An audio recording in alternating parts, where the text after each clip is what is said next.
dako nga labor center sa nasod, ang Trade Union Congress of the Philippines TUCP niining giisyo sa Pasig Court nga preliminary injunction sa NCR. Atong ikauban ron ang tigpamaba sa TUCP si Carlos Miguel Oñate. Sir Carlos, good morning. Ay, magandang umaga din po Sir Junex at sa lahat po ng ating mga taga-subaybay. What is your reaction or sa TUCP unsa anong reaksyon ng TUCP sa issuance sa Pasig Court sa writ of preliminary injunction on the implementation of the 85 pesos minimum wage increase sa Metro Manila workers? Opo, no, napakasamang balita ito, no, hindi lang para sa mga manggagawa natin sa Metro Manila na indefinitely suspended na yung aumento sa sahod, kundi pati rin sa ating mga manggagawa sa buong bansa, ikaw man ay nasa Luzon, Visayas o Mindanao, kasi effectively, no, ito ay another na namang confirmation na wala na pumipigil sa kahit sinong employer na itakbo ito sa korte at hindi na nga lang nakakuha lang ng isang 20-day TRO, kundi nakakuha pa ng injunction.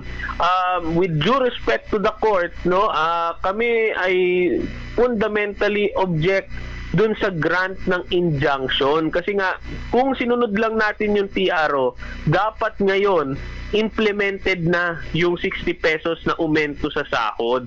Dahil kung gusto niyang ituloy yung main case, which ang paniwala nga natin should have been dismissed outright, o kung gusto niya mang ituloy for the sake of argument, pwede naman niyang i-resolve yun kahit na hindi nag-grant ng injunction. At mahirap sabihin na hindi sila indifferent dun sa plight ng ating mga manggagawa, pero at the same time, sinuspindi natin yung aumento sa sahod ng milyon-milyon na mga manggagawa based only on the case na pinail ng dadalawang construction company.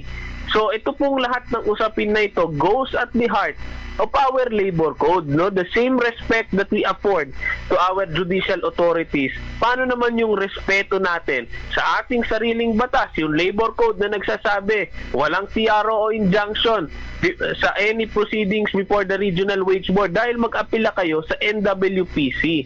Di ba? Paano natin masasabing nire-respeto pa yung ating saligang batas, no? Na ang proteksyon na ina-afford sa ating mga manggagawa ay yung karapatan sa nakabubuhay na sahod na ngayon ibinabangga ng korte dun sa karapatan ng mga negosyo sa kanilang fair and reasonable returns on investment, not to mention the fact that these are quadruple A contractors na may mga government projects. So sa pagtitimbang na yon, we hope na sana magbago ang isip ng korte at pumanig naman dun sa hindi pag-grant ng injunction o ma-lift yung injunction ngayon para yung ating mga manggagawa naman ang hindi pumapasan sa isang kaso na hindi naman sila ang nagtakbo sa korte to begin with.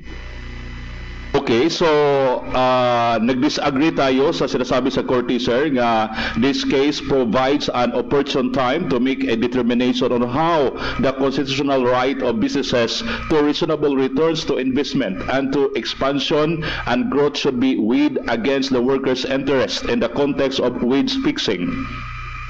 Opo, no, mahirap kasing banggitin na ito ay isang opportune time. Alam naman natin ang kinakarap ng ating mga manggagawa. Hanggang ngayon, nasa state of national energy emergency tayo. Hanggang ngayon, no, lumulundag yung presyo ng mga bilihin, yung sahod natin na isang beses na nga lang sa isang taon umaakyat. Ngayon, natenga pa, napurnada pa. So, hindi po ito opportune time para pagbanggain o pagtimbangin yun. At sa amin, no, wala namang kaming issue. Talagang there is such a right dun sa ating mga negosyante. Pero hindi naman nila pwedeng i-pursue yung karapatan na yon at na-expense ng karapatan ng ating mga manggagawa. Kaya nga as early as now, di ba, sinabi natin na we will file a motion to dissolve the injunction. Unfortunately, hanggang ngayon, hindi pa nagagrante yung motion to intervene ng TUCP at kasama ng iba't ibang labor groups na unfortunately, nauna pa yung desisyon na nagde-deprive sa atin sa sahod bago tayo maging official party to the case. Kaya kami ay nananawagan sa ating korte na sana i-grant na kaagad yung ating motion to intervene. Tayo rin ay nananawagan sa abogado ng gobyerno, yung Office of the Solicitor General, to immediately move for the reconsideration and to move for the dissolution of this injunction. Because dun sa 20 days na TRO po, no, kinumpute na po po natin yan, mahigit 1 bilyong pesos sa aumento ang naagaw mula dun sa ating mga manggagawa. Paano pa ito na walang kasiguruhan kung gaano katagal magiging effective itong injunction na ito? Ano pa ho ang ating remaining legal remedy dito, Sir Carlos? Yes sir, no, bukod dun sa ating motion to dissolve, no, once our motion to intervene is granted, of course hindi niro-rule out ng PUCP yung pagpunta sa Korte Suprema, no, by virtue ng petition of certiorari or prohibition, para finally, no, ang Korte Suprema sana ang magbigay ng gabay. Ano ba talagang dapat gagawin ng ating mga korte? Kasi ito yung unang pagkakataon na merong tumakbo sa korte, hindi lang nakakuha ng TRO kundi injunction. Kaya ito po ay unang pagkakataon sapagkat for the longest time, alam naman nating lahat, di ba, abogado o hindi abogado, na yung Article 126 sa Labor Code, no, precisely prohibits TRO and injunction sa any proseso ng NWPC o wage board dahil itong mga usapin patungkol sa dagdag sahod requires expertise na yan po ay possess ng ating NWPC at Regional Wage Board, and that is enacted by no less than Congress. Kaya ito pong lahat ng ito ay dapat linawin, but at the same time, ngayon na talagang confirmation nito na depektibo yung ating kasalukuyang sistema ng pagtatakda sa sahod, talagang napapanahon na para sa Senado at sa House of Representatives na muling talakayin yung legislated wage increase, which appears as of now as the only remaining way para itaas natin ang sahod, hindi lang ng mga kababayan natin sa Metro Manila, kundi sa buong bansa. Kung magkataon, mayroon ang legislated wage hike, pwede pa ho ba itong ma-question din ng mga businesses doon sa court, Sir Carlos? At tingin ho namin, no, mas magiging mahirap yun na questionin rather than just a wage order. Siyempre yun ay isang act, no, of legislation. Of course, they can always petition it, but if it is the will of Congress and may wisdom behind it, we think na mas matibay yun kaysa sa wage order na kinakarap natin, dahil ito yung pangamba namin. So kung nag-grant nga yung injunction sa Pasig RTC, no, what stops employers from filing similar cases doon sa mga iba't ibang regions? Metro Manila pa lamang ang pinag-uusapan natin, 2 na ang nag-file. We can only imagine kung gaano karami yung mga magpa-file dahil na-empowered sila, na-enable sila nitong naging desisyon ng Pasig RTC. And by the way, sir, na-curious ako sa order ng korte. They issued the preliminary injunction and then they ordered the petitioners to file or to put up bond of 10 billion. Ang laking amount nun, ha? Ang mga kapitalista diyan maka-afford sa 10 billion but they cannot afford to pay the initial 60 pesos wage hike. Tama po, no, una-una yung 10 billion, no, napakahirap i-put up no, so yun ay napakalaking hamon doon sa dalawang construction company na yon kung mababayaran nila yung 10 billion na bond.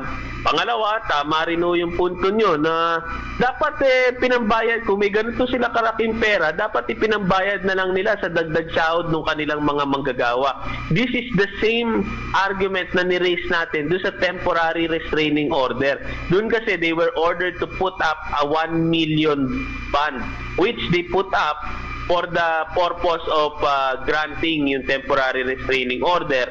Pangatlo, at the same time, no, even if nga itong merong 10 billion bond, syempre this goes at the heart of the fact that the court issued an injunction, no, unprecedented injunction issued against the wage increase, no. So we hope na sana ma-settle ito ng korte whether itong 10 billion bond can be satisfied by the petitioners, because if they cannot satisfy it, if they cannot put up the bond, then there is no reason to have to implement an injunction dahil naka-condition yun dun sa kanilang kakayahan na magbayad ng 10 billion.